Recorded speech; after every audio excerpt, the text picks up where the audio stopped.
The knife hit the table so hard the tin cups rattled, and every man in the Cracked Wheel Tavern went still. Micah Whitaker had been measuring out a packet of dried yarrow for old Brenka, the baker's wife, when the door blew open and the rain came with it. And then she walked in, and the rain almost seemed embarrassed to follow her. The orc woman was taller than the doorframe by a thumb's width, and she ducked through without a thought, like she had spent her whole life ducking through doors built for smaller people, and had made peace with it a long time ago. She wore fitted warrior's leathers, deep brown and oiled against the wet, cinched at the waist with a wide belt of braided hide that showed exactly how strong and exactly how curved her figure was. The bodice laced up the front with black cord fitted close, leaving her forearms bare beneath rolled sleeves, and her dark traveling trousers were tucked into knee-high boots stamped with the open-jaw crest of Clan Bonecrusher. Her tusks were short and elegant as such things went, curving up past the corners of a wide mouth, and her eyes were the dark amber of good whiskey held up to firelight. Her black hair was braided back in a thick rope that was coming loose from the rain, and water tracked down the gray-green plains of her face like she had walked through a waterfall and considered it beneath her notice. The knife she had put through the table pinned a piece of parchment there, and she looked at the room with the particular patience of a woman who has stopped many rooms cold before and expects this one to unfreeze on its own schedule. "I am looking for Micah Whitaker," she said. Her voice was low and even, carrying without effort. "The healer. I was told he works this crossroads." Dead silence. Then the innkeeper, Paul Severn, a broad man with a gray beard and the careful survival instincts of someone who had run a crossroads tavern for 30 years, looked directly at Micah. Micah looked at the knife in the table. He looked at the parchment beneath it. He set down the yarrow. "That would be me," he said. She found him immediately, those amber eyes cutting across the room and landing on him the way a hawk picks out a field mouse, except the field mouse in this case was 28 years old, medium height, with healer's worn hands and ink on 3 of his fingers from labeling his herb packets, and he was not in a field. He was sitting at the corner table with a jar of dried yarrow and an old woman's cold, and none of that seemed to matter because she was already crossing the room. "You are the herbalist," she said, stopping in front of him. Up close she was even more striking, her jaw set, a thin scar running from her left cheekbone toward her ear. "Micah Whitaker. You treated a man named Darrow Fetch 3 weeks ago on the Sutherpath Road." Micah folded his hands on the table. He had a doctor's instinct for still hands. "I did. Infected axe wound. He was going to lose the arm if he didn't let someone drain it." "He lost the arm anyway," she said. Micah took that blow quietly. He had heard. Darrow Fetch had ridden hard after Micah treated him too fast, reopened the wound. Micah had told him not to ride for 5 days. Darrow had ridden the next morning. "I know," he said. "I'm sorry I told him to rest." She studied him.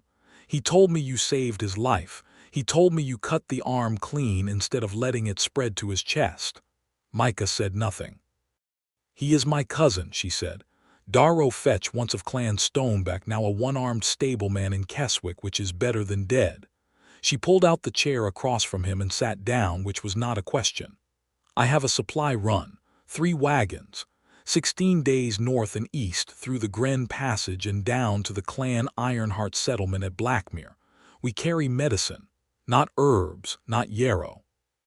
She glanced at the packet on the table with the neutral expression of someone who has nothing against yarrow but has bigger concerns. "Ironbark tincture, 60 sealed crates. Ironheart settlement is recovering from a fever sickness that has taken 40 of their people in 2 months. The tincture is the only thing the healers there say can break the root of it." Micah was very quiet. He knew ironbark tincture, brewed from the bark of the ironbark tree that grew only in the southern deltas. It was one of the few broad-spectrum fever fighters the world had managed to produce that actually worked on orc biology as well as human. Getting 60 crates of it through the Gren Passage was not a supply run. It was a gamble. "The Gren Passage is controlled by the Asheville Brotherhood," he said. "Yes, They tax anything that moves through there. They do more than tax it, she said. They seized a shipment from us 2 months ago, 30 crates. Took them at the northern mouth and claimed road rights and burned the convoy's lead wagon when the driver argued. Her jaw tightened fractionally. 12 people are dead at Blackmere who might be alive if those crates had arrived. Micah looked at her carefully. What do you need a healer for? Because the people we hire to ride with us do not last the journey uninjured. Because the last run we lost 2 fighters and a driver to Asheville crossbows, and we had no one to keep them breathing long enough to matter. Because you came recommended, specifically and repeatedly, by 3 different sources, including my one-armed cousin who credits you with keeping him alive long enough to see his daughter grow up. She looked at him with those steady amber eyes. And because I need someone who will not run when it gets bad. Micah looked down at his jar of yarrow. Old Branka was watching them with open fascination from across the room, her cold apparently forgotten. When do you leave? He said. Dawn, she said. How much? She named a number. It was fair. It was more than fair, actually. It was generous. And that told him something because generous pay meant she respected the risk. And respecting the risk meant she was not naive about what the journey actually involved, which meant she was either very experienced or had thought about it very hard, and given her bearing, he suspected it was both. What's your name? He asked. She looked at him like she had expected to have to offer it but was mildly surprised it was the first thing he had asked after the money. Ugak Bonecrusher, she said, warchief daughter of Clan Bonecrusher. I lead this convoy. He offered his hand. Micah Whitaker, I'll be there at dawn. She looked at his hand for one moment, then shook it. Her grip was extremely controlled, the grip of someone who knew she could break a human hand without meaning to and had consciously decided not to do that. Do not be late, she said. She stood, pulled the knife from the table, and folded the parchment into her belt pouch. The room watched her cross to the bar, drop 2 coins in front of Paul Severn for the table damage without being asked, and walk back out into the rain. The room stayed quiet for several more seconds after she left. That was Ugak Bonecrusher, said old Merce, the farrier from the next table over. Warchief Grot Bonecrusher's daughter. They say she led the defense at the Pale Ridge campaign 3 years ago, held a mountain pass with 40 warriors against 200 soldiers. Micah picked up the yarrow. He finished measuring the packet. He handed it to Branka. Steep it in hot water, he told her. 20 minutes. Drink 2 cups a day until your chest clears. He went upstairs to pack. Dawn came gray and wet, the rain not stopping but thinning to a determined drizzle, and Micah arrived at the eastern courtyard of the Cracked Wheel with his saddlebag, his healer's kit, and a canvas-wrapped case of medical supplies he had spent 2 hours last night consolidating, buying what he could from the town's apothecary and supplementing from his own stock. He had wound dressings and gut thread and bone needles and fever-draw poultices, and 4 different grades of antiseptic, 2 based on alcohol and 2 based on an herb concentrate from the south he had spent 6 months learning to make properly. He had a splint kit and a tourniquet kit and something for pain, both the kind that kept a person conscious and the kind that did not. He expected to find wagons. He found 4 wagons, because Ugak Bonecrusher had added a 4th overnight, and he expected maybe 8 people, and he counted 14, and they were an interesting mix: 6 orc warriors in leather armor, 4 human fighters who looked experienced and weathered, 2 orc drivers who seemed completely unbothered by the rain, and a human woman named Sira Dunt who turned out to be the convoy's logistics keeper. A small, fierce person in her 30s with a clay tablet, and a stylus who had every crate numbered and every weight calculated, and who informed Micah within 30 seconds of meeting him that if any of his medical supplies were not logged, she would log them herself and he should not. Try to stop her. He did not try to stop her. Ugak was already mounted when he arrived, on a big grey-dun horse with the patient temperament of an animal that had seen things and processed them. She was checking harness straps on one of the wagons from horseback, leaning down with an expert eye, And when Micah rode up on the brown mare he had hired from the stable, she looked over with an expression that registered him, assessed his pack, assessed his mare, and returned to the harness straps. "You came," she said. "I said I would," he said. She glanced at him. "Many people say they will." He settled in the saddle. "Then I suppose those were the wrong people." Something shifted in her expression. Not quite a smile.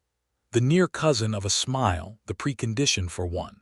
She straightened, turned her horse, and called the convoy to move. They were on the north road by the time the sun would have risen if it had been visible, which it was not, and Micah rode at the back of the second wagon for the first hour, watching the country open up around them and thinking about the Gren Passage and what exactly they were riding into. The Asheville Brotherhood was not an army and not a gang, not quite either one.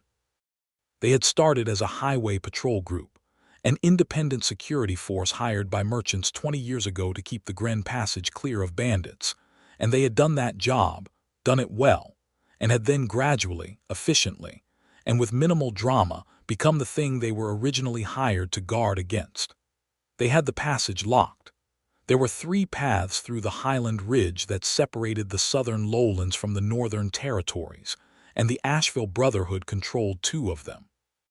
The third, the Cold Tooth, was technically open, but it added 9 days to any journey and had a notorious tendency to kill pack animals in the higher elevations in autumn, and autumn was precisely what the sky overhead appeared to be planning.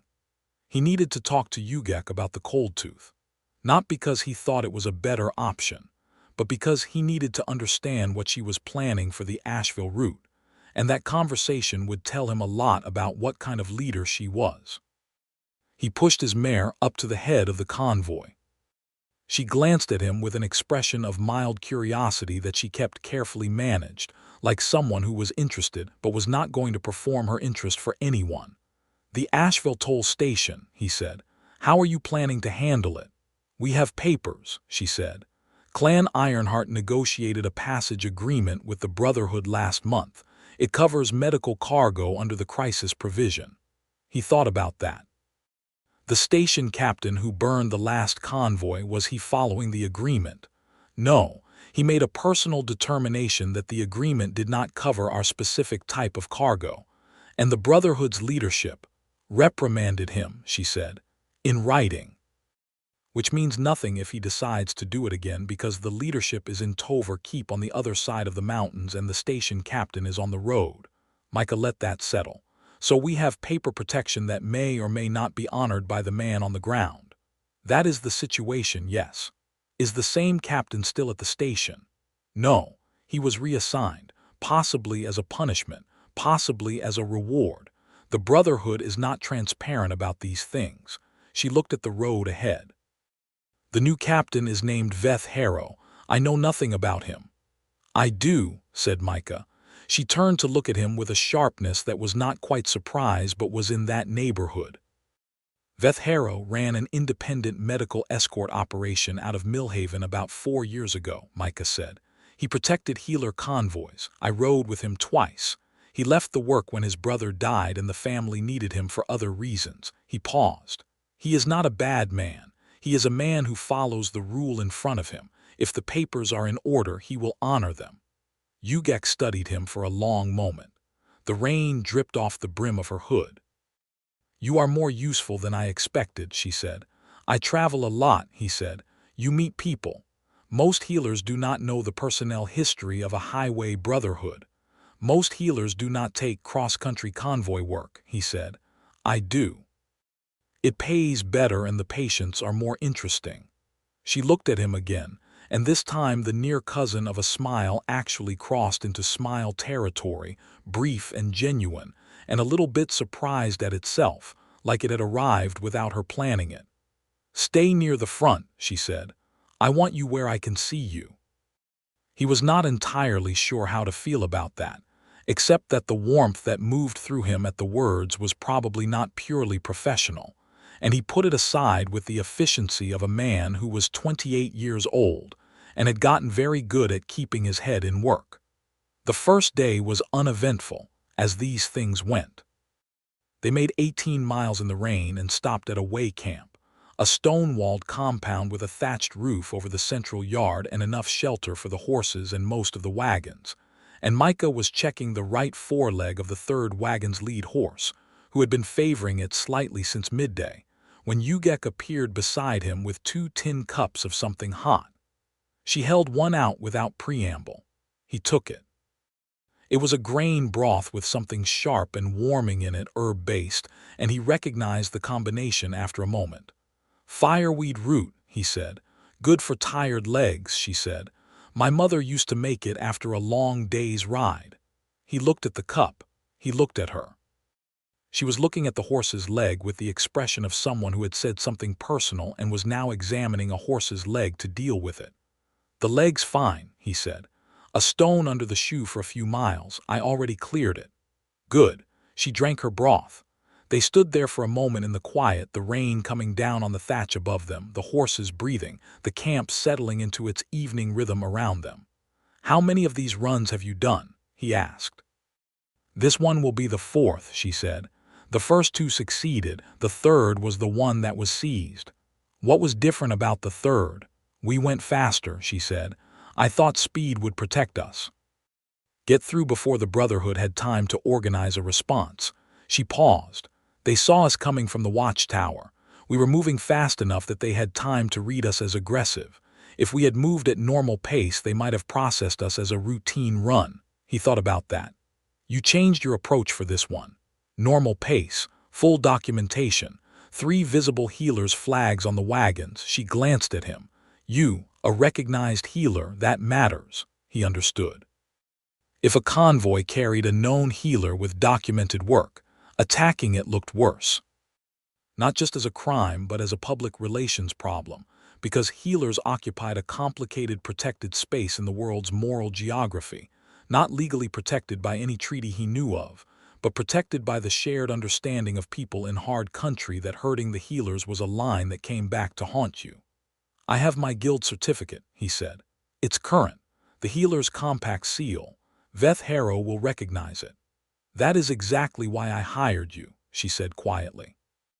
There was something honest in the way she said it, something under the practical words that acknowledged the transaction between them clearly, and he appreciated the clarity even as something in him noticed that she was standing very close in the shelter of the stable, close enough that he could see the water still caught in the strands of her loosened braid, and the firelight from the camp's central brazier was doing something extraordinary to the amber of her eyes.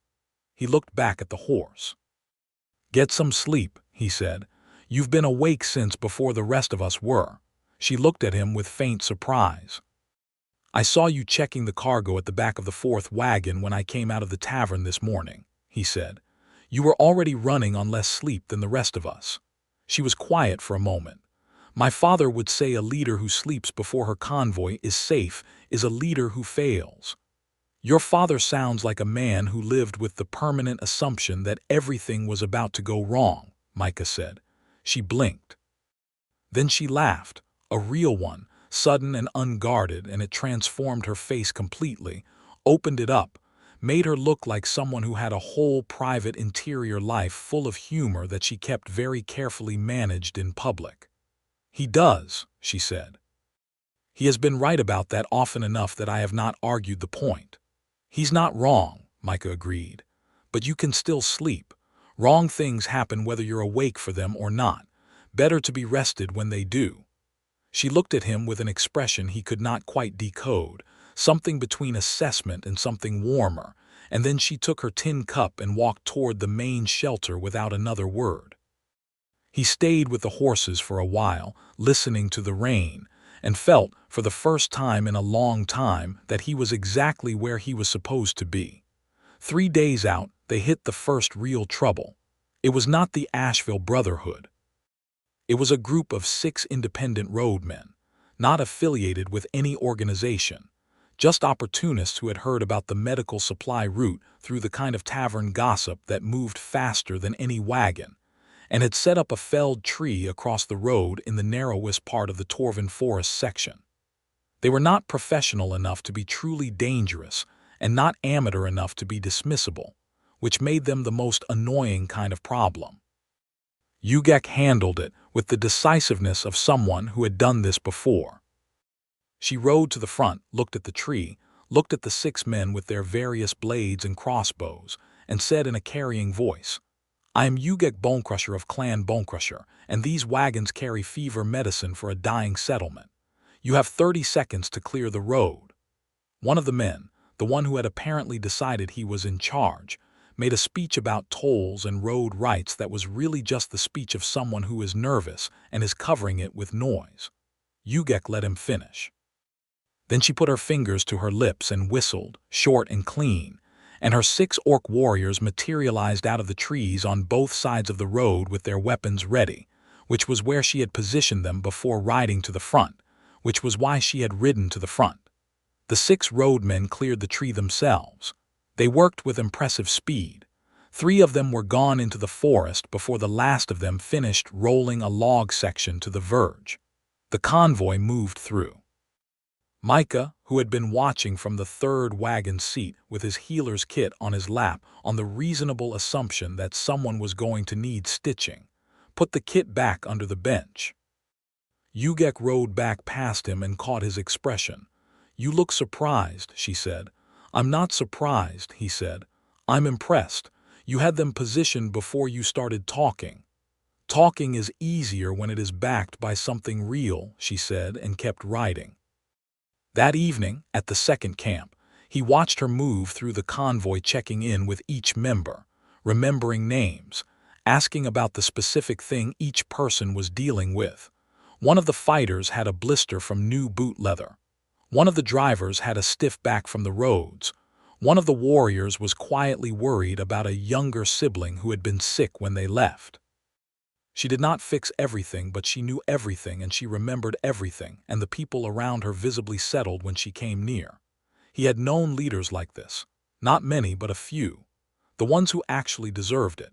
He was setting up the small camp table he used for his evening routine, repacking supplies, checking inventory when she came to sit nearby, not quite at his table but near it, with a map spread over a flat stone. "What do you know about Blackmere?" she asked, which he had come to understand was her way of beginning a conversation. She led with a practical question, and let things develop from there if they were going to develop. "I've never been north of the Gren Passage," he said, "but I know the fever pattern you described. It matches the red lung cluster fever, joint ache, the cough that comes in waves. Ironbark tincture is the right call." He glanced at the map. "Is the settlement's healer orc or human?" "Orc, Bessa Ironheart. Good healer, limited supply access. That's the whole problem. Blackmere is too far from the southern markets to restock easily." He thought about that. "What routes do they normally use?" "The cold tooth in spring and early summer. This time of year, the Gren Passage is the only option." She traced the map with one finger. Her hands were large, strong, precise, the hands of a woman who had used them for serious work for a long time. He watched without meaning to and then looked at the map.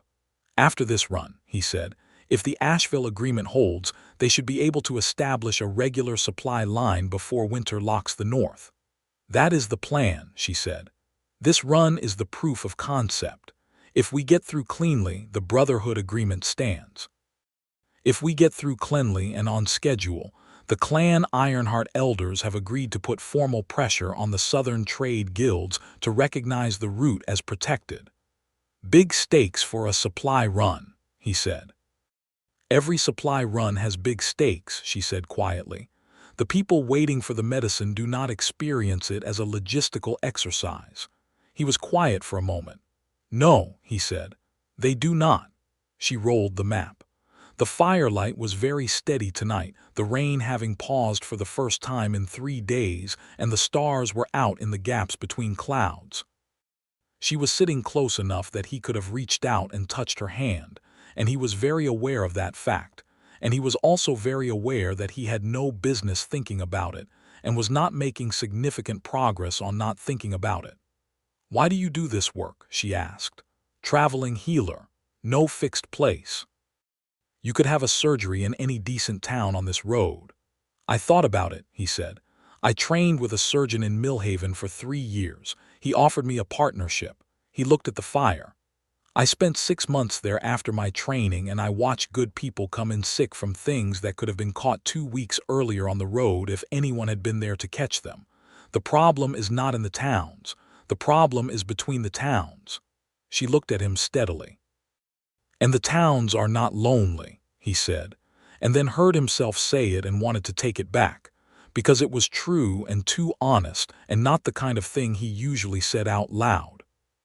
She did not make it strange. She let it land and did not fill the space after it with words, and eventually said, "My grandmother said the loneliest people are the ones who know what they are missing." He looked at her. She was looking at the stars. "She sounds like a woman worth knowing," he said. "She died when I was 12, Ugak said. She was the best person I have ever known. She would have liked this job, moving things to where people needed them. She was a trader before she married into the Bonecrusher line." A pause. "She would have liked you." Micah felt something shift in his chest, quiet and deep, like something that had been sitting very still for a very long time had just lifted its head. "Get some sleep," she said, standing. "Tomorrow is a long day." He watched her go and stared at the fire for a while, thinking about his grandmother and hers, and the space between towns, and the way firelight did things to amber eyes. They reached the Gren Passage mouth on the 6th day. The Asheville Brotherhood's checkpoint was a stone gatehouse built into the narrowing between 2 rock faces, solid and functional, and designed to make the point that passage was conditional. There were 8 Brotherhood guards visible in their gray and black livery, and a 9th who came out of the gatehouse when the convoy stopped, a broad-shouldered man in his 40s with a soldier's posture and a gray-streaked beard. Veth Harrow. Micah had been right about him. The recognition was mutual and immediate. "Whitaker," said Harrow. He sounded neither warm nor cold about it. The tone of a professional encountering a professional they have worked with under difficult circumstances and maintained a baseline of mutual respect. "Captain Harrow," said Micah. He had moved to the front of the convoy.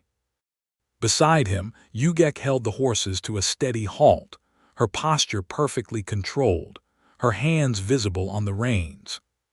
She had, the night before, without discussing it with him, asked him to introduce the convoy's documentation, and he had understood that she was not deferring to him, but was making a strategic choice. A known healer with a recognizable face opening the conversation with a man who knew that face would get further faster than an orc warchief daughter from a distant clan. And Ugak Bonecrusher was one of those leaders who could make strategic choices that served her goal without letting pride get in the way of the goal. Which was rare. "Medical cargo," Micah said. 60 crates of ironbark tincture destined for the Clan Ironheart settlement at Blackmere. Fever outbreak. I have the healer's compact documentation, the passage agreement between Clan Ironheart and the Brotherhood leadership at Tover Keep, and the cargo manifests. He held out the document roll. Harrow took it. He read. He was thorough.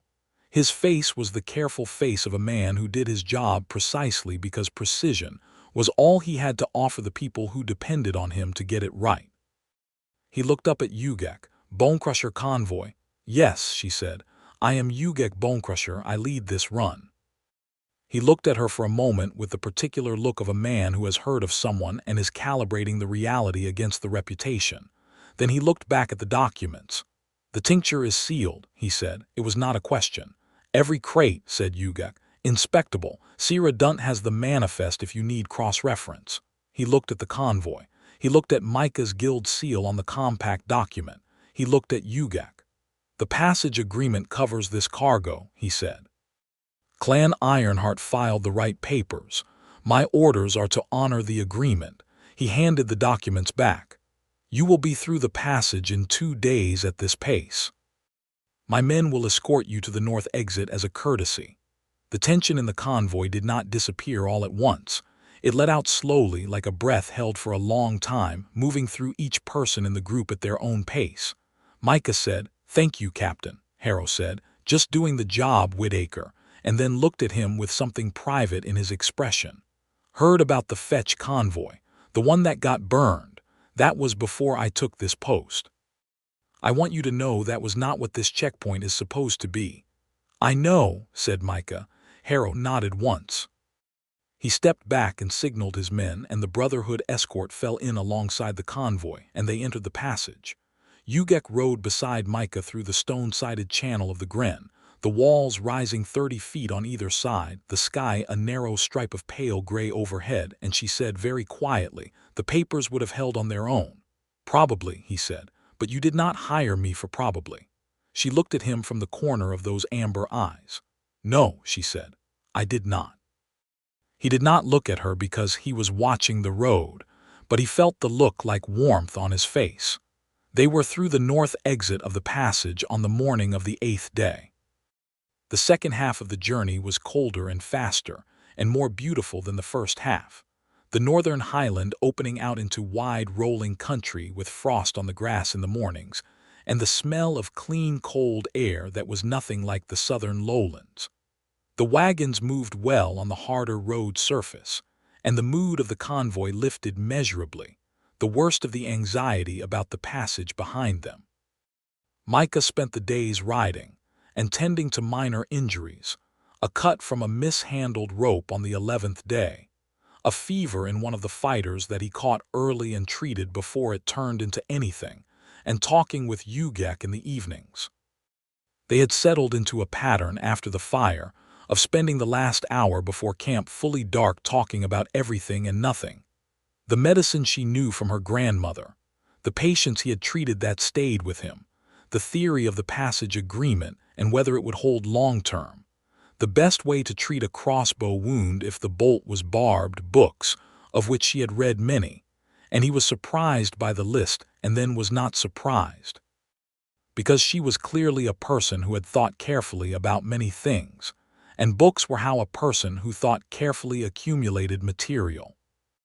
On the 13th night, camped in a valley that was sheltered and beautiful, the stars out in force and a fire built high because the frost was thick, she told him about Pale Ridge.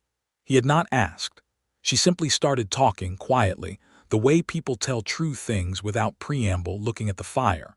40 warriors, 200 soldiers, sent by a regional governor who had decided the northern clan territories were available for settlement. The pass was the only way through. They had held it for 3 days, losing 9 people, before reinforcements arrived. She had been 26 years old, and it had been the thing that made her what she was, the thing that gave her the face she wore in public, the one that stopped rooms cold. "I was not brave," she said. "I was so frightened that I could not feel it. There is a state past fear where you simply act because there is nothing else. I was there for 3 days. When it ended, I spent 2 hours shaking in a tent and could not stop." She paused. "No one saw that." "Now I see it," he said. She looked at him.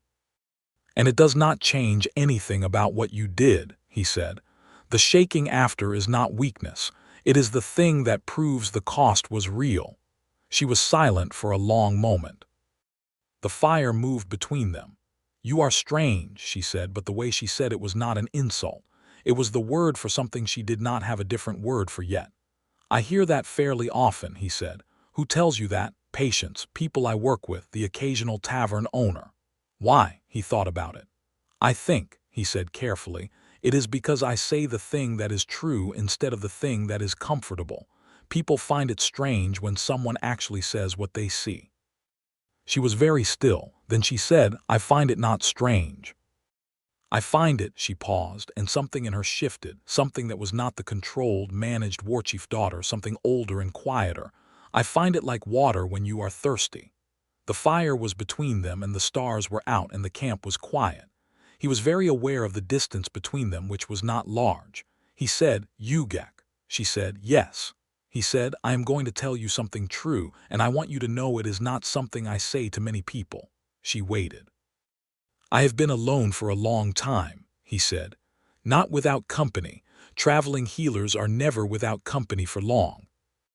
But alone in the way you mean when you said your grandmother understood loneliness. And I have been on this convoy for 13 days, and I feel less alone than I have in years. And I want to say that clearly, because you said you value what is true, and it is true." She looked at him for a long moment with those amber eyes, and then she reached out and covered his hand with hers, her large, warm hand over his, and held it there. They sat that way until the fire burned low. She did not say anything. She did not need to. He knew, with the certainty of a man who had spent years listening to what bodies said when words were not enough, that the gesture said exactly what she intended it to say. They arrived at Blackmere on the 16th day, which was the exact day scheduled, not one late, not one early, which was the point. Blackmere was a settlement of perhaps 300 souls, orc and human mixed in the proportions that the northern territories produced, built on the banks of a dark lake and sheltered on 3 sides by low hills.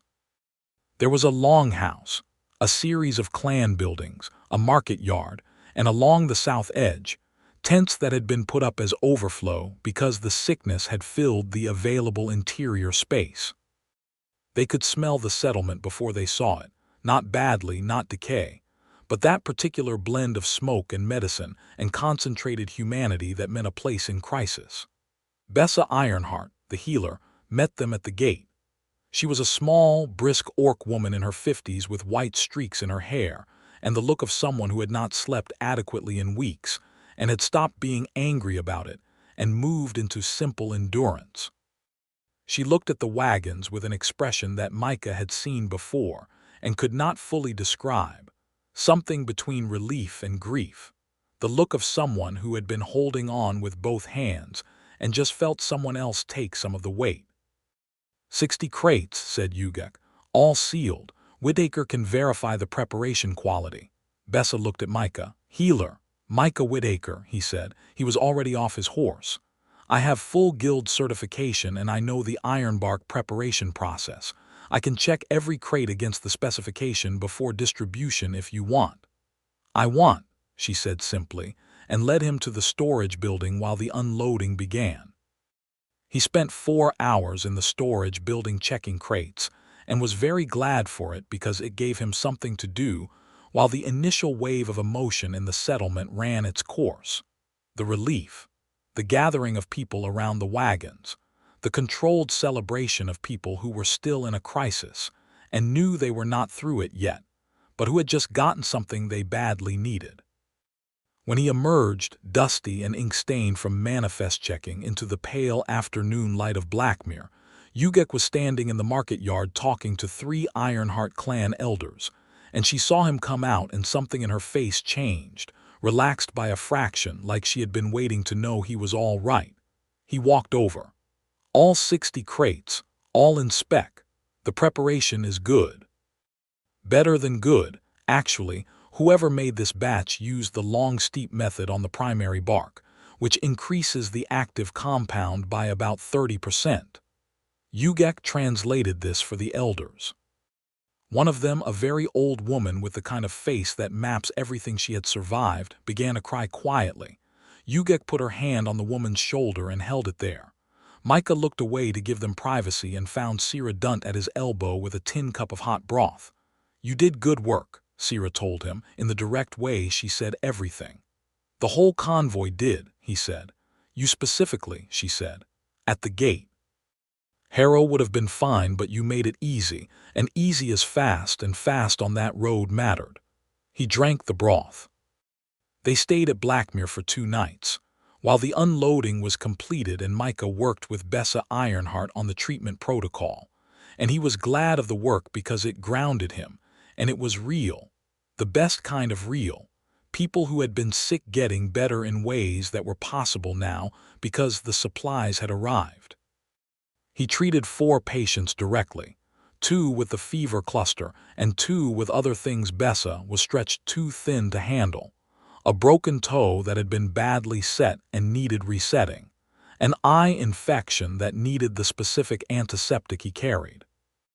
On the 2nd evening he was sitting outside the healer's tent watching the lake, the water dark and still, the hills around it lit by the last of the sunset, and Ugak came and sat beside him, and this time she sat close, her shoulder against his, a deliberate choice. We head back in the morning, she said. I know. The return route avoids the passage, longer by 4 days, but the Brotherhood escort only covers the outbound run. She paused. It is through the Cold Tooth foothills, harder country. "I know the foothills," he said. "I came through them from the northwest about 2 years ago." She was quiet. The lake was beautiful in the failing light. "What do you do," she said, "after this? After this run?" "Yes," he thought about it honestly. "I have no particular plan. I told old Brinka I would stop back through the cracked wheel crossroads before the end of autumn. She needs someone to look at her husband's knee. After that, he looked at the water. I go where the work is." "The Bonecrusher clan runs 3 more convoy routes through the winter," she said. "Smaller, shorter, but they carry medical cargo. We need a healer on each one." She paused. "You could ride with us, based out of our winter holding at Graving. It is not far from the cracked wheel crossroads, 3 days east." He turned to look at her. She was looking at the lake very carefully, her profile clean against the sunset sky. "Ugak," he said. "I am offering you employment," she said, still looking at the lake. "It is a practical arrangement." "It is," he said. "It is also something else." She was quiet for a long time. "Yes," she said. "It is also something else." He reached over and took her hand the way she had taken his 2 nights ago, his hand over hers this time, and held it. She turned to look at him, and this time her face was open in a way he had not seen before, the managed expression entirely gone, and she looked younger and older at the same time, and she looked like someone who had been waiting for a specific thing for a specific person, and had convinced herself it was not coming and had just been proved wrong.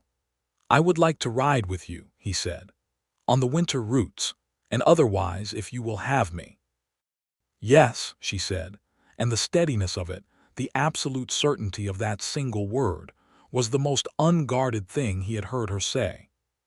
He leaned in and kissed her, and she met him halfway, and it was not tentative and it was not a question.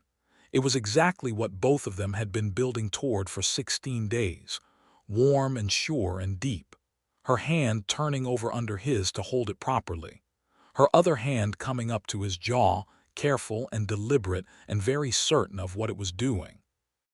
When they separated, it was not because they had run out of something, but because the moment was complete, and they sat together in the quiet with the lake going dark in front of them and the last light on the hills, and he felt the particular stillness of someone who has been looking for a thing for a long time without admitting they were looking for it, and who has just found it. "I should tell you something," she said after a while. "Tell me." "The Bonecrusher winter holding," she said. "It is not small. It is the clan seat, 300 people at minimum." He thought about this. "Warchief daughter," he said. "Yes. So I would not be riding with a convoy leader," he said. "I would be riding with me," she said firmly. "That is all it is. I am not asking you to be anything you are not. I am asking you to be where I am." He sat with that. It was a large thing. He turned it over and looked at it carefully, the way he turned over a new plant when he was learning it, looking at all its surfaces before he decided what it was. "Does your father know about this arrangement?" he said. "My father," she said, with the tone of a woman who is managing something vast and complicated, "will have opinions. My father has opinions about everything." "Will the opinions be aimed at me specifically?" She was quiet for a moment that was not quite reassuring. "Ugak," he said. "He will adjust," she said. "He always does eventually. He adjusted when I took the Pale Ridge command over 2 older warriors. He adjusted when I established the medical convoy route without asking his permission. He will adjust to this." A pause. "It may take some time." "I'm a patient man," he said. "That," she said, looking at him with something warm and sure in her amber eyes, "is exactly why I want you with me." The return journey was different from the outbound run in every way that mattered. The supply weight was gone, so the wagons moved faster. The worst of the tension was behind them, so the mood of the convoy was loose and easy. And something had shifted between him and Ugak that everyone in the convoy noticed without commenting on directly, the kind of thing that is visible to anyone paying attention, but that a group of seasoned travelers is generally too professional to make a production of. They rode together at the front. They talked constantly. She laughed more than she had on the way out, real laughter, frequent and easy, and when she laughed the whole convoy moved in a slightly better rhythm. The Cold Tooth foothills were cold and beautiful and demanding. The road switchbacking up through pine forest and across rocky stream beds, and on the third day of the return, they hit a problem that was not roadmen and not brotherhood. It was a rock slide. The road at the top of the third foothill pass was clear when they started the morning, and was blocked by the time the third wagon was halfway up, a section of the hillside above them deciding that the frost cycle had done enough work, and it was time to let gravity have it. The sound was a sustained low roar that became a crash, and then a settling, and then the particular silence of a situation that has just gotten significantly worse. No one was hurt, which was miraculous, and which Micah attributed to Ugak's instruction to space the wagons at double intervals through the climb, which meant the slide hit the empty road between the second and third wagons and not the wagons themselves. But the road was blocked, and the blockage was not small. It was 30 feet of broken rock and uprooted trees across the road, and there was no way around it on the south side, and the north side meant going up the slide itself. They spent the afternoon assessing and the beginning of the evening deciding, and the decision was to go up and over. The wagons could not go that way, but the horses and people could, and the wagons could be disassembled at the axle, and the pieces hauled separately and reassembled on the other side. It was a significant amount of work, and it was going to take 2 days. Micah had never disassembled a wagon at an axle. He had helped with 2 wagon repairs in his life, and paid close attention to both, because paying close attention to everything was one of his core practices. And it turned out that 2 wagon repairs retained in careful detail were enough to be useful but not enough to be expert. He worked with one of the orc warriors, a quiet man named Bort who turned out to be the group's best mechanic, and they got the first wagon broken down in 4 hours, which was slower than Bort wanted but faster than Micah had feared. In the middle of the 3rd hour, Ugak appeared beside him with a lamp and a cup of water, and the information that the second wagon team had managed to strip the left wheel assembly in a way that was going to require his medical kit for the person's hand, which had gotten between the wheel and the pry bar.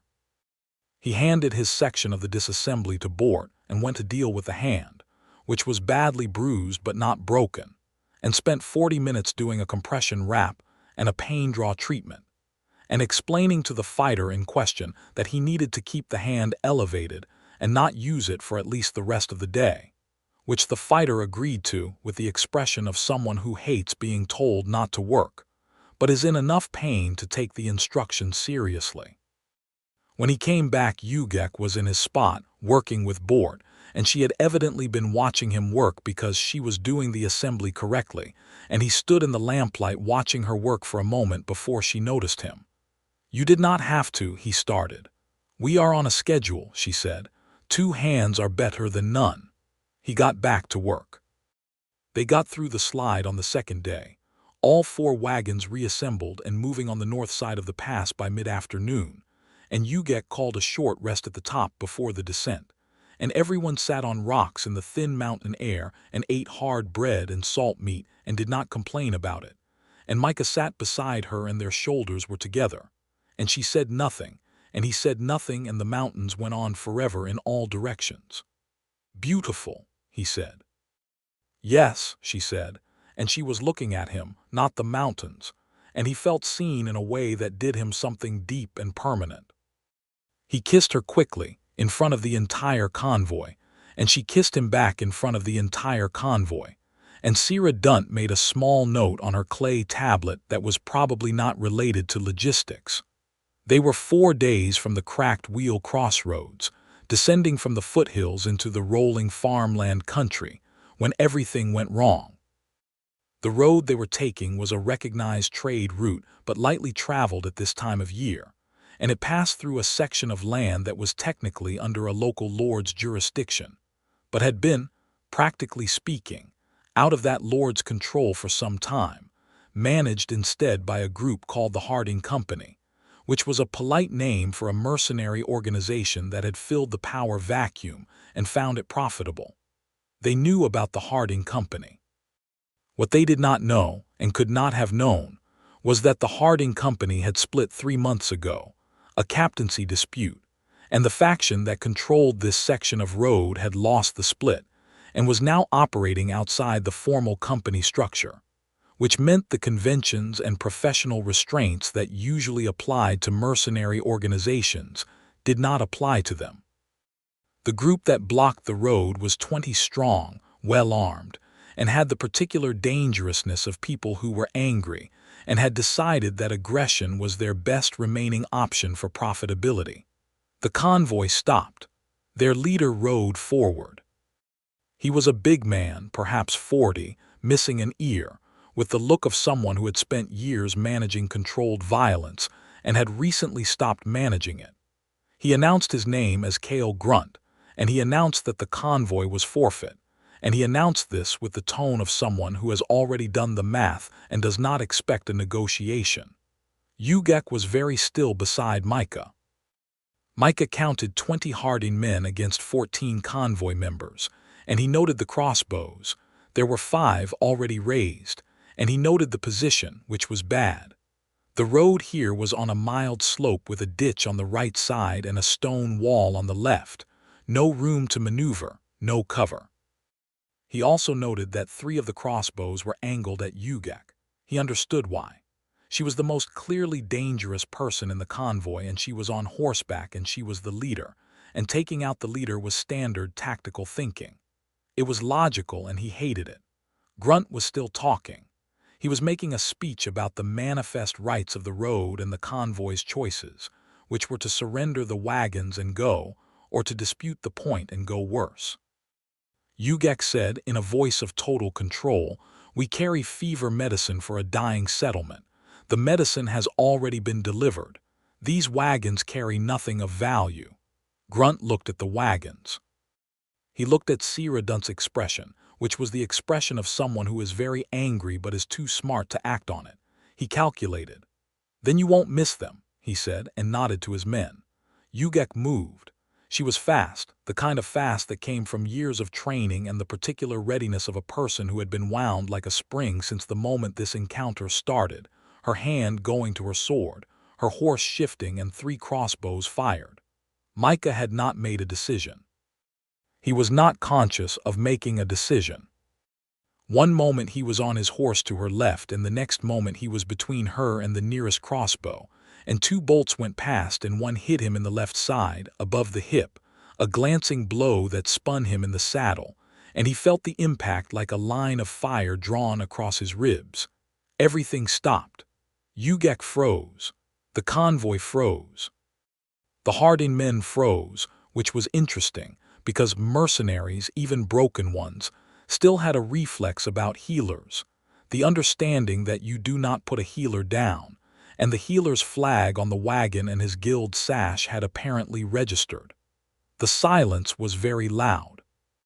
Micah became aware that he was still on his horse, which was something, and that the bolt had not penetrated deeply because it had come in at an angle and hit the thickest part of his healer's sash before the leather below it, and he was bleeding but not catastrophically, and he was going to feel this for a while. He straightened in the saddle. Ugak's face was something he had not seen before. She was looking at him with an expression that stripped away every layer of management and control and calculation, and what was under it was raw and absolute and terrifying in its intensity. The face of a woman who had just watched something she cared about enormously almost be destroyed, and was now running on something older and more fundamental than tactics. She looked at Grunt. Grunt, to his considerable credit as a man with survival instincts, took a very careful reading of her expression and began to reconsider his position. "That man is a healer," she said, and her voice was the voice from Pale Ridge, the one that came from the place past fear. "You have shot a healer on a medical convoy, under treaty, under compact, under every law of this country and every custom of this road." She did not raise her voice. She did not have to. "You have 30 seconds to lower every weapon and leave this road. After 30 seconds, what happens is not a negotiation." Her 6 orc warriors had materialized again. They were very close this time. They had clearly been waiting. Grunt took 20 seconds. Then he lowered his own weapon, called back his men, and moved off the road. Ugak did not watch them go. She was already at Micah's side, her hand on his arm, her face close to his, reading his injuries with the specific attention of someone who needed to know. "I am all right," he said. "You are not," she said. "The bolt glanced off the ribs. It did not penetrate. I need to clean it and bind it. I know exactly what to do. I do this for other people." "You will not do it for yourself," she said. "Tell me what to do and I will do it." He looked at her. "Tell me," she said, and there was nothing managed about it, nothing held back, her eyes bright with something that was not quite tears and not quite anger and was entirely and completely about him. "All right," he said. "Help me down." The wound took an hour to properly clean and dress, Ugak following his instructions with a precision and steadiness that he was not entirely surprised by, because she was that kind of person, but that moved him enormously in the specific circumstance. She did not flinch. She did not hesitate. She put antiseptic where he told her to put it, with the thoroughness of someone who had decided that thoroughness was the only acceptable option. When it was done, she sat back and her hands, which had been completely steady for the entire process, trembled slightly. He reached out and covered them with his. "I am all right," he said again. "You threw yourself in front of me," she said. "Yes." Without thinking. Yes, she was looking at his hands over hers. Her jaw was working with something she was trying to find words for and had not found yet. "Ugak," he said. "Do not tell me it was nothing," she said. "I was not going to." She looked up at him. Her eyes were very bright. "I was not going to," he said again, gently. "It was not nothing. It was exactly what it was. I will not pretend otherwise." She was silent for a long time. The convoy had moved off the road into a cleared space, set up a camp with the efficiency of people who needed to be doing something physical, and given them privacy in the way that a group of people who cared about their convoy leader could give privacy, not by going far but by not looking. "The Bonecrusher tradition," she said. Her voice was different, lower, something in it that she was deciding to let be said. "When a Bonecrusher warrior claims a bond partner, the tradition." He waited. "The claiming bite," she said. "It is an old custom, older than the clan name almost. A Bonecrusher warrior bites the mark of claim on the neck or shoulder of the one they are claiming. It is not a wound, it leaves a mark." She met his eyes. "It means I claim you in front of my clan and my people and my ancestors. It means that what you are is mine and what I am is yours and the world should know it." He was very still. "I want to do that," she said. "I want to claim you. I have wanted to since before I fully understood that I wanted to." She paused. "I am asking your permission. It is your choice to give or not to give." He held very still. His heart was doing something large and rhythmic that he was not going to call anything right now. "Would it hurt?" he asked. "It would be brief," she said. "My tusks are short. I am careful." He thought about this. He thought about what it meant in her world, in her clan, what it would say to warchief Ugak Bonecrusher, and the 300 people at Graving when his daughter came home with a mark on a human healer's neck.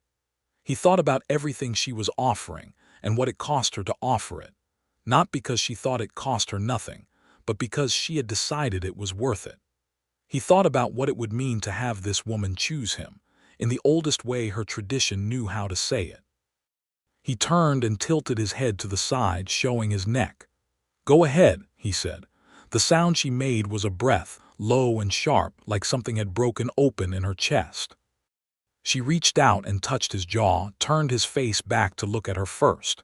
She looked at him for a long time, looking at him the way she had looked at the lake and the mountains, with the full weight of her attention, like he was a thing worth every bit of it. Then she leaned in, and he felt the warmth of her close against him, and he held very still. The bite was brief and precise, not a wound, more pressure than pain, the firm specific claim of it, and then it was done, and she pressed her lips to the mark gently, and he sat there in the cold autumn air and felt with absolute certainty the specific warmth of being claimed by someone who had seen every part of him that mattered and had wanted him anyway. He nearly could not breathe. He turned and found her face very close to his, and her expression was open and certain and beautiful, and he kissed her. his hand in her loosened braid, and she kissed him back with the same full weight of attention she gave to everything that mattered to her. When they separated, she pressed her forehead to his. "You held very still," she said softly. "I trusted you," he said. She made a sound that was half a word and half something older than words, and held him with both arms carefully, mindful of the bandaged ribs, and he leaned into it. From somewhere in the camp, Sierra Dunt could be heard making a note on her tablet, and it was definitely not logistics. They arrived at the cracked wheel crossroads on the 23rd day, which was 2 days later than the original plan and 1 day faster than the rerouted plan accounted for, and Micah considered that a net success. The convoy dispersed in the courtyard of the cracked wheel, pay distributed, hands shaken, the orc warriors departing with the mix of professional satisfaction and personal warmth that characterized a group that had been through something real together. Bort the mechanic shook Micah's hand with particular warmth and said, in his quiet way, that Micah had been a good rider, which Micah understood was a significant compliment.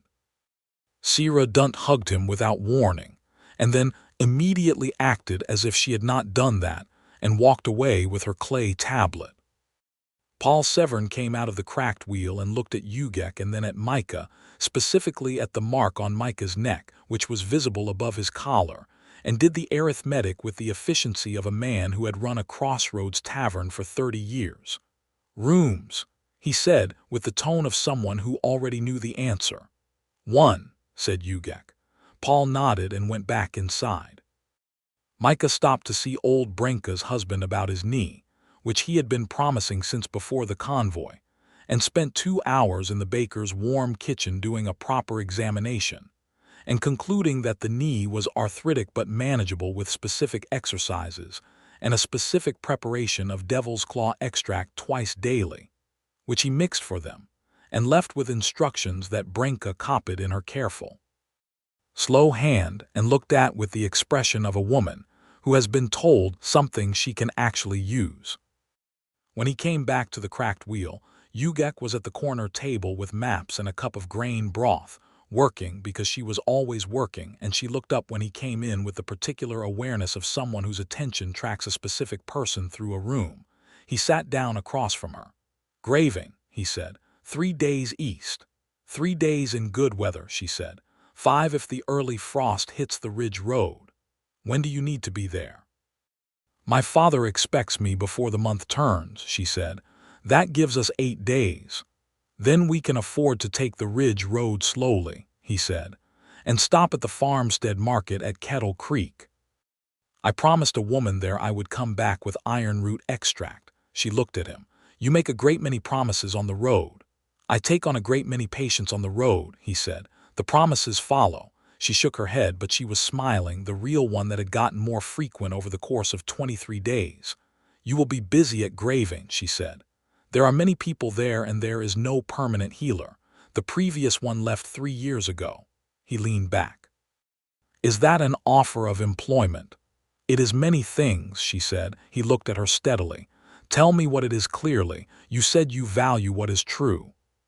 She met his eyes with the full weight of her attention. "You have a claim mark from me," she said. "At Graving, that means something specific. The people there will know what it means. My father will know what it means." She paused. "I am telling you this so you can make a fully informed choice about whether you walk through those gates with me." He sat with that for a moment. He thought about 300 people and a warchief father with opinions. He thought about the Ridge Road and the frost and the farmstead market at Kettle Creek. He thought about 23 days and all the things that had happened in them, the fire and the lake and the Pale Ridge story and the rock slide and the crossbow bolt and the moment of holding still with his head tilted and trusting her completely. He thought about being less alone than he had been in years. "I will need a dedicated workspace," he said. "Good light, good ventilation, space for a drying rack for herbs." She blinked. "And I need access to the supply routes for restocking my kit," he said. "I can work with whatever medical supply lines you already have, but I need to supplement with specific items I source personally." Her expression had shifted into something very warm and trying not to show it, "And you should know," he said, "that I am a light sleeper and I get up before dawn most days to check my drying rack, and I am told this is irritating to people who prefer to sleep in." "I do not sleep in," she said. "I am awake before you." "I know," he said. "I have noticed." She looked at him. "So," he said, "yes, I will walk through those gates with you." She reached across the table and took his hand the way it had started and held it. "Good," she said. He turned his hand over and held hers properly. "I should warn you about my father," she said. "You already did. I should warn you more specifically." He smiled. "Tell me over the ridge road."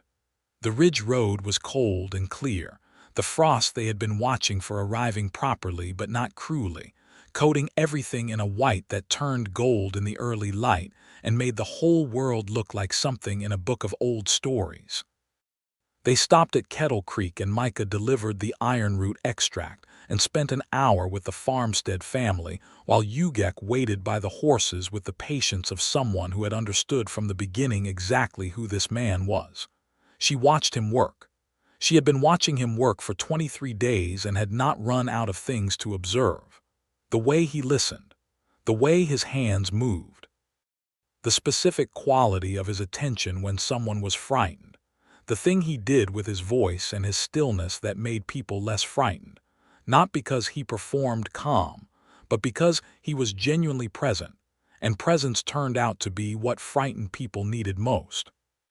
He came out of the farmhouse with an empty kit case and a jar of local honey that the farmstead family had pressed on him, because people always tried to give healers things, and he tucked it into his bag with the expression of a man who is mildly embarrassed to accept gifts, but has learned that refusing them is unkind. She did not say anything. She handed him his horse's reins. They rode. 3 days later, on a morning that was cold and bright and smelled of pine resin and snow edge, they came over the last rise on the road to Graving. The holding was larger than she had described, or rather, she had given him numbers, 300 people, but the numbers had not communicated the reality of it, the long timber and stone wall, the great hall visible above it, the smoke from a dozen hearths, the activity in the outer yard visible even from the road, wagons and horses and the daily work of a large and functioning community. On the outer wall, the Bonecrusher jawcrest flew on a long flag, dark on pale, visible from far away. Ugak stopped her horse at the top of the rise. He stopped beside her. She looked at her home with an expression that was private and complicated and deeply hers. She had been away for almost a month. He could see what it meant to her to see it, the particular reunion of a person and a place that had shaped them, not soft, not easy, but true. He said nothing. After a while she said, "Ready?" "Yes," he said. "My father will want to meet you immediately," she said. "He will be direct and possibly difficult, and he will ask you things that feel like challenges." "I deal with difficult patients regularly," he said. "The skill set is similar." She gave him a look. "I will be respectful," he said. "I will be honest. And if he asks what my intentions are, I will tell him the truth." "What is the truth?" she said. He looked at her. "That I intend to be where you are for as long as you will have me." She held his gaze for a moment, and the winter light was on her face, and she looked exactly like herself, strong and certain and quietly, genuinely happy. "Then let us go," she said. They rode down the hill toward the gates of Graving together, and the gate guards saw them coming, and one of them went ahead at a run to announce the return. And by the time they reached the gates there were people in the yard, and the news moved through the holding with the speed of all news in a tight community, and Micah felt the weight of 200 eyes as they came through the gates.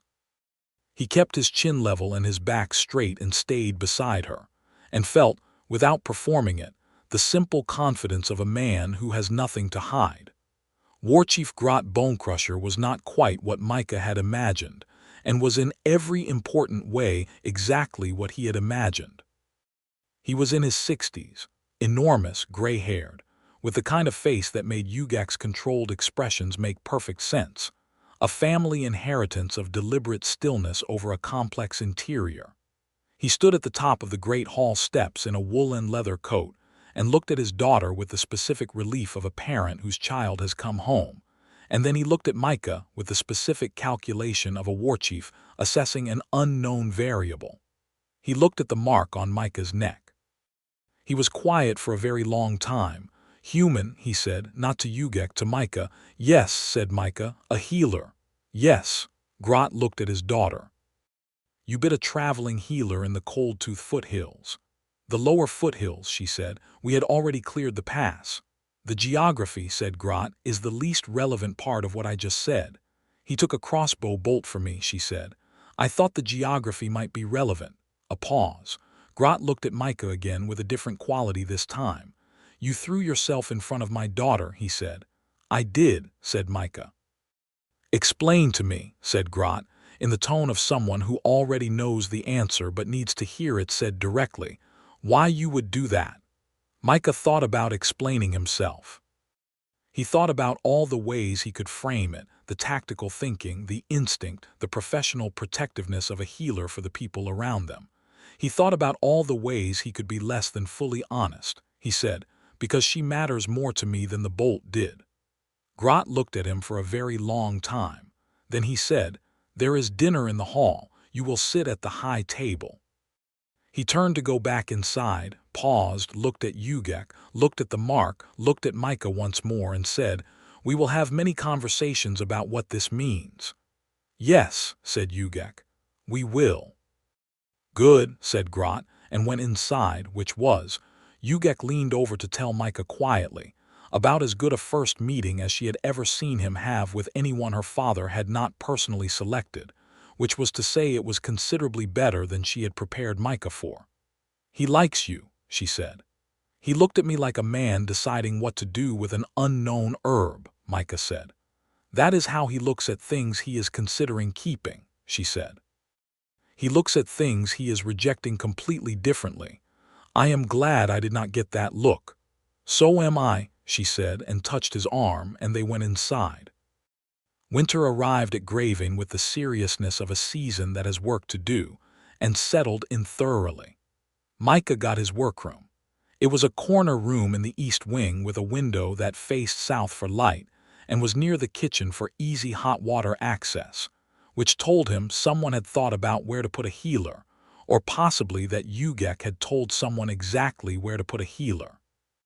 The drying rack he requested was built in 2 days by a carpenter named Joss, who had a daughter with persistent ear trouble. And Micah treated the daughter, and Joss built the rack with extra shelves. The holding's medical needs were substantial. 300 people in a northern winter was a lot of cold season illness, a lot of frost injuries, a lot of the accumulated aches and half-treated conditions of people who had been without regular medical care for 3 years. He was busy from the first week and stayed busy, and he did not mind. He had not minded being busy in his whole career, but this busyness was different from the road busyness, because when he was done with the day's work, he came back to a specific room, and Ugak came to him there in the evenings, and they ate together and talked, and she read from the books she was working through, and he wrote up his case notes, and the fire was warm. He had not had that before. The specific warmth of someone who was always going to be there when the day's work ended. He got to know Graven, and Graven got to know him, slowly and with the careful mutual wariness that any community applies to a newcomer. But he was a healer, and healers earn a community's trust faster than most, because trust follows usefulness, and he was useful in the most direct way possible. By the end of the second month, people came to his workroom without hesitation, and children who had been wary of him in the first weeks now showed up at his door with cut fingers and scraped knees, and the cheerful assumption that Micah would fix it. He fixed it. Warchief Grot had the conversations he promised. They were direct and occasionally difficult and entirely fair, and Micah approached each one with the same honesty he had brought to everything, and Grot approached each one with the rigor of a man who had kept his people alive through difficult things by asking hard questions and insisting on real answers. The conversation about the mark happened 3 weeks in the great hall with no one else present, and Grot was blunt about what the claiming bite meant in clan law, the obligations it created, what Ugak had declared and what Micah had accepted, and whether Micah understood the weight of it. "She explained it to me before she asked," Micah said. "She told me what it meant and she asked my permission. I understood what I was accepting." Grot was quiet. "She is not a woman who does things without understanding them," Micah said. "I knew that from the 4th day of the convoy. I trust her judgment. I trusted her then." Grot studied him. "You are not what I expected," he said. "What did you expect?" "Someone louder," said Grot. "Someone who needed to prove something." "I don't need to prove anything to you," Micah said. "I need to be what Ugak knows I am. If that proves something to you, that's a secondary effect." Grot sat with that for a moment. "My daughter has not brought anyone home before," he said. "Not in 31 years. "I know. She is not easy to know." "No," said Micah. "She is the best person I have ever known." Grot looked at him for a long time. Then he stood, which was the signal that the conversation was done, and on his way past he put his hand briefly on Micah's shoulder, heavy and certain, and then he was gone. Ugak, who had been completely professionally occupied in the east wing for the duration of the conversation and could not possibly have been listening from the corridor, was waiting for him when he left the hall. "Well," she said, "he thought about it. He put his hand on my shoulder when he left." She closed her eyes briefly. "That is good," she said. "That is very good." "That's what I thought," he said. By the time the first thaw came, Micah had stopped thinking about leaving.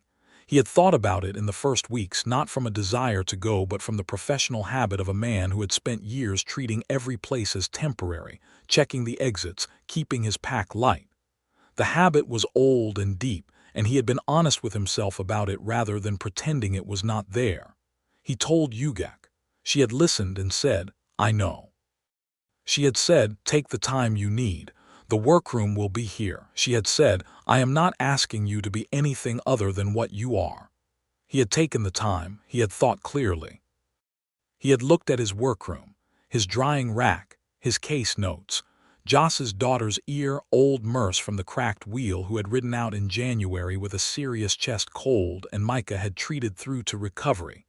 The place in the great hall at the high table that had become his place, the evenings by the fire, the specific quiet of a room where someone was always going to come home.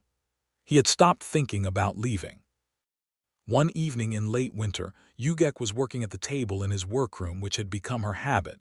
A second lamp lit for the extra light, her map spread out alongside his case notes, both of them working in the particular companionable quiet that had become the texture of their life. And he looked up from a difficult notation and watched her work for a while.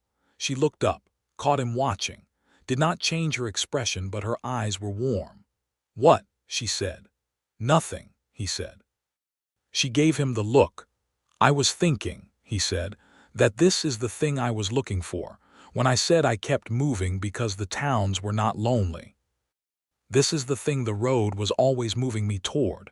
She set down her map. "You," he said, "this, here." She held his gaze for a long moment, and then she got up from her side of the table and came to him, and he pushed back from the table, and she sat in his lap with the easy certainty of someone who belonged exactly there. And he held her, and she rested her head against his, and the lamp burned warmly, and outside the window the snow was beginning to soften with the first hint of warmth, and neither of them said anything else because neither of them needed to. Spring came to Graven properly in the last days of the 3rd month, the ground thawing, the horses moved to the outer paddock, the smell of turned earth coming over the wall from the kitchen gardens. Micah was in his workroom taking inventory when Ugak appeared in the door with a letter, which she held out with an expression that was managing something complex. The letter was from Bessa Ironheart at Blackmere. The fever sickness was broken. All 40 patients who had been actively ill when the ironbark tincture arrived had recovered. The settlement had lost no further members since the delivery. Bessa wrote in the spare, precise style of a healer who had been through something large and was recording it carefully, and at the end she wrote, in a different hand quality that suggested she had stopped and started this part several times, "The supply route you established will save many lives beyond ours. I am writing to every healer's compact chapter I know to document what this convoy accomplished. Thank you.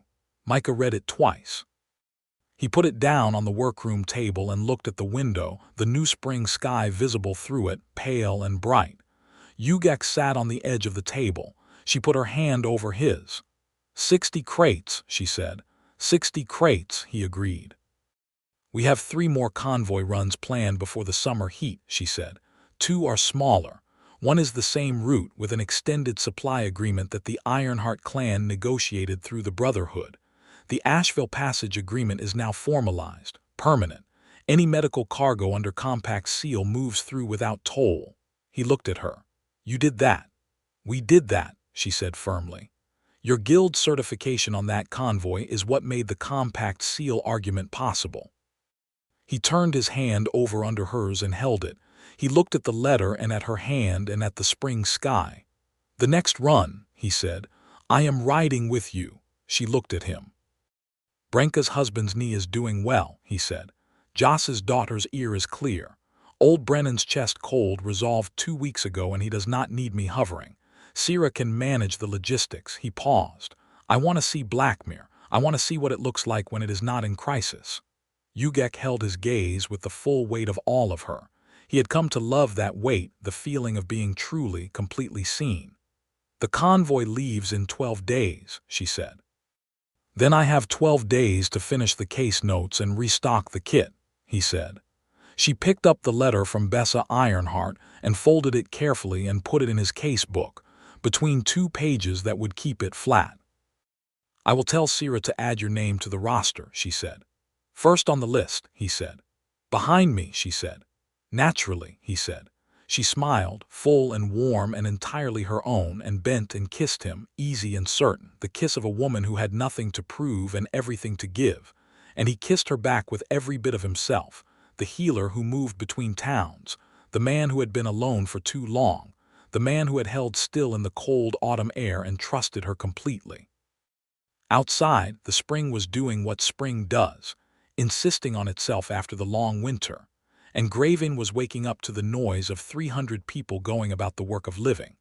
And inside the workroom with the good south-facing light and the drying rack full of herbs, the 2 of them stayed together a little longer before the day's work called, because they had both learned, on different roads and in different ways, the specific importance of not wasting the good moments when they came.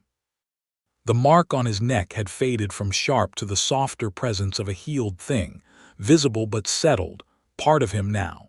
He would carry it the rest of his life. He had never for one moment wished it otherwise. She would take Graven's route through the Gren Passage in 12 days, and he would ride beside her, and the wagons would be loaded and the flags would be flying. And somewhere north of the mountains, a settlement was waiting. Not in crisis now, but in the ongoing work of staying alive in hard country. And the supply line would come because she had built it, because he had helped build it, because 60 crates of ironbark tincture and 1 healer's guild certificate had proved that the road was worth fighting for. The story of the Bonecrusher medical route would spread through compact records and guild chapter letters, and the particular word of mouth of healers and traders in hard country. And people would tell it around fires and in taverns, and the version they told would focus on different things depending on who was telling it. The Asheville Agreement, the rock slide, the ambush, the convoy that held together through everything the road threw at it. But the version Micah would tell, if anyone asked, was simpler than all of that. A woman had walked into a tavern in the rain and put a knife through a table, and he had been in the corner with a jar of yarrow, and the world had moved, quietly and permanently, in the direction of something better. He had held very still when she asked him to, and she had stayed. That was the whole of it, really. That was enough.